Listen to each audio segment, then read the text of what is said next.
Dirty Work Wednesday on the Z Morning Zoo.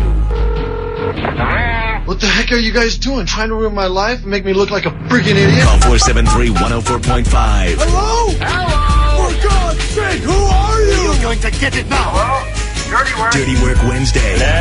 So you think you can help me? Yeah. Of course we can help you. Dirty Work Wednesday is on the air at 473-104.5. Hi, who's this? Hi, this is Kevin. Hey, Kevin, what can we do for you on this Dirty Work Wednesday? So you know how sometimes people call you and are like, this girl was into me, and then all of a sudden she wasn't anymore? Oh, so you got ghosted. Well, not really. I mean, this girl answered me when I texted her. I just, I think she's lying to me. Okay, so all right, let's back this up then and let's start from the beginning. Tell us about this girl. Like about a month ago, I had to go to the emergency room to get some stitches in my hand, and I'm talking to the nurse there named Hannah, and, she's asking me what I did to my hand, and we get to talking, and, really thought she was cute. So the next day I go back to see if she was working, and I asked her out. So you went back to the hospital? Yeah. Wow, the bold move. So was this for like a follow-up on the stitches, or did you just go back just to ask her out? Yeah, I just really went back to ask her out. Wow. I mean, that's kind of creepy, but whatever. I think it's romantic. Okay, so I take it she said yes. Yeah, she said yes, and she let me take her to lunch, and, we were at lunch, and I asked her for a number, and, we go on a few other dates, but mostly they were like, meet-up dates. We went to see Jumanji, we went to Dave & Buster's, stuff like that. Okay, so at this point, it's like level 1 safe dating then. Right. But, eventually I did invite her over to my place, so I can make her dinner, and this is where, something must have gone wrong. Okay, so what do you think, what happened? Well, I invited her over, we got into the wine, I made a nice spaghetti, we were watching some TV, and, I really didn't have any expectations, but she started making out with me on the couch, so I'm basically like, hey, you're in charge here, and, well, long story short, she ends up spending the night. Oh, okay. Well, wait a second. You skipped over the best part. So, all right. So, did you guys, like? Well, yeah, actually, a couple of times. Oh, okay. Well, I'm sorry to pry about that, but I think that's kind of important to the story. Okay, so continue. All right. Well, I get a call like at 4:30 in the morning that morning because it's a repair call. I work for. So when somebody hits a power line or something, I usually have to go assist. I gotcha. Okay, so you had to leave a beautiful woman in your bed. Yeah, and I try not to wake her up, but she noticed me getting dressed, so I tell her there's all sorts of food in the kitchen and juice and coffee and stuff, and that I might be back before she wakes up. But basically help yourself to anything, and I leave. Okay, and then when you got back, was she still there? No, she was gone. Okay, did she leave you a note or anything? No, but she did make the bed. Okay. That's a good sign, I guess. Yeah. So when I get home, I shot her a text and, thanks for making the bed. And she writes back, no problem. And at this point, I really think everything's good. But then a few days later, I hit her up to ask her, what are you doing this weekend? And she immediately hits me back with, I need to be honest with you about something. I don't think I'm ready for dating anyone right now. I'm very sorry, you're a nice guy, and a bunch of other stuff. And, I'm just like, is it something I did? And she goes, no, I'm just not ready for dating right now. Okay, so that's that. Yeah, but the problem is, I really like her. I'm just really kind of having a hard time believing the whole I'm not ready for dating right now thing. I mean, if you weren't ready for dating, why did we go on, 4 dates? Yeah, that's true. Do you know if she just got out of a previous relationship? Or a marriage? Was she just married? Maybe just got divorced? Well, no, she never mentioned anything like that. I mean, we even talked about how crappy the dating scene is right now, so she's been on a few dates. Okay, so why did she go from really into you to I'm not ready for dating in one night? That's what we're trying to figure out. Yeah, because if it was something I did, I'd kind of like to know. Yeah. And you said this was your first night in bed with her, right? Yeah. Okay. See, that makes it more curious, doesn't it? Yes. Because, there's a possibility that you said or did something that completely turned her off for good that night. Well, it would have had to have happened pretty late in the night because, like I said, there were several times that night. Right. Maybe she's got severe abandonment issues and she didn't like it when you left all of a sudden. Yeah, well, I don't like it either, but, it's my job. Okay. Well, yeah. True. What is this girl's name again? Hannah? Okay. Do you still have her number?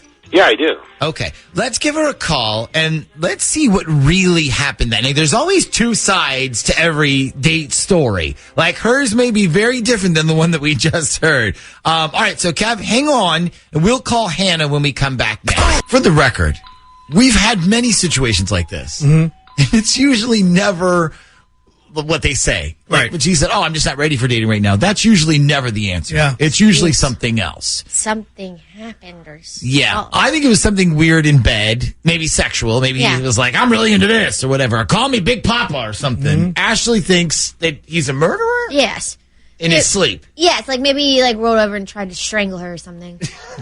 And Shaggy thinks... I think he crept to bed. We haven't had a good old turn in the sheets in a while. I think he's got streaks in the sheets. One time that really did happen. Do you remember? That's what I'm saying. We haven't had a good turn in the sheets in a while. One time, I swear to God, one time we did, and somebody said, when I woke Didn't up... they blame on their dog or something? There was poop in the bed. Gosh. So I have a feeling one of us might be right. Okay. Well, we are about to find... Well, I took a wild guess. I don't think it's going to be you, buddy. Oh. I know you got your hopes up. Mm-hmm. But we're about to find out. Because we are calling Hannah right now, and we will hopefully get a good answer from her. Fingers crossed. So, come on, poop. Yeah, come on now. Come on, poop. Hello? Hey, good morning. Can I speak to Hannah, please? Can I ask who's calling, please? This is the Z Morning Zoo radio show. Nick, Shaggy, and Ashley on Z104. Are you serious? Yes, I am. Is this Hannah? Yes, it is. Hannah! Hey, how's your day going so far? It's good. How are you? We're good. So, listen, the reason we called you this morning is because we need you to answer a question for us. Now, you have to answer it honestly. That's the only rule. And it is sort of about your love life. I don't really have a love life right now. Well, okay. Well, see, now that's kind of why we called. So, we got an email from this very nice guy named Kevin. I guess you dated him a few times, and then you decided, maybe I'm not ready for all of this right now. Do you recall any of that? Yes. Okay. So he basically told us his side of the story, including that you guys had a wonderful night. It ended with you deciding that you didn't really want to see him anymore. Here's the thing. He's wondering if there was something that he did wrong. No. He's a great guy. I just wasn't really ready for dating like I told him, and that's pretty much all it was. Okay. So, you see, here's the thing. You sort of dated him like 5 times. I feel like there was a different reason behind this. Like, I mean, you're super into him, you spend the night, and then all of a sudden you're not into him? Like, my guess, I should say our guess, is that he did something weird in the bedroom and it totally turned you off. Am I in the neighborhood of being close? He's not listening right now, is he? No, he is not listening. This was just an email, and but here's the thing: we're all taking guesses about what the real reason you didn't want to see him anymore was. And here's what we came up with: maybe you did a weird thing in the bedroom. I thought maybe you have abandonment issues, and when he left for work, you were mad. Ashley thinks he's a sleepwalker who tried to kill you in his sleep. Yep. And then Shaggy went with the old standby of he crapped in the bed. Are any of those right, or? No, it's definitely not any of those. Okay. No! But there is a reason. It's not just the whole I'm not ready thing that nobody believes. Well, yeah, there's a reason, but it's kind of petty, and I don't want you judging me over it. We are the most petty people you'll meet. Trust me. And we never judge. We will not judge you. We promise. And he's not listening right now, you're sure? I don't even know who he is, but no, he's not listening. Okay. So, well, like you said, we did date a few times, and, it was nice. He's a great guy. And so when he offered to make me dinner, I thought it was really sweet, and I stayed the night at his place, and everything was great. Okay. But then the next morning, he got called into work to do some kind of repair job, and he said he'd try to get back before I left. So I basically just laid in his bed for a couple hours, watched some TV, and eventually decided, you know what, I should leave. Okay. So I was laying in bed, looking at my phone, and I did that thing where you're holding your phone up and you you drop it and it hits your face. Yes. Yeah. Okay. We are all guilty of that one. Well, the phone ends up falling under the bed. And so now, of course, I have to go find it. And I'm under his bed digging, for my phone. And I notice he's got all these shoe boxes. And I was like, okay. But, of course, I have to move them to get to where my phone is. So I start, pulling them out. And I notice that they're really heavy. Thinking, like, whatever the hell's in these boxes can't be shoes. They're obviously too heavy. Okay. So the top comes off one of them, and I look inside, and it's full of Pokemon cards. Wow. Okay. Yeah, so I start looking just to see if the other boxes are the same, and there's literally, like, boxes and boxes of Pokemon cards under his bed. Like, he must have had over 1,000 easily. Wow. Okay. Well, that's quite a collection. Yeah. And, although I'm sure most 12-year-old boys would be, like, super impressed. Yeah. All I could think was, wow, I'm dating a man who still collects Pokemon cards. Yeah. Yeah, I mean, I could see how, like, for a grown woman, how it could be a turnoff. Well, yeah, all I kept thinking was, what if next weekend he's like, hey, do you want to go to a Pokemon tournament with me?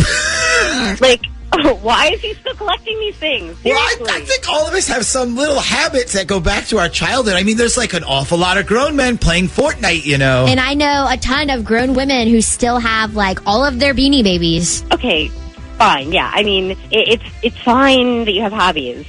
But I'm not trying to date someone who is trading cards on the weekend with 12-year-old boys. Yeah. I know it sounds petty, and, I'm sorry, but I can't. I need a grown man who has bigger investments in a Pokemon card collection. So, okay. But was that the reason then? The Pokemon card collection scared you away? Well, it didn't scare me. It just kind of turned me off big time. Okay.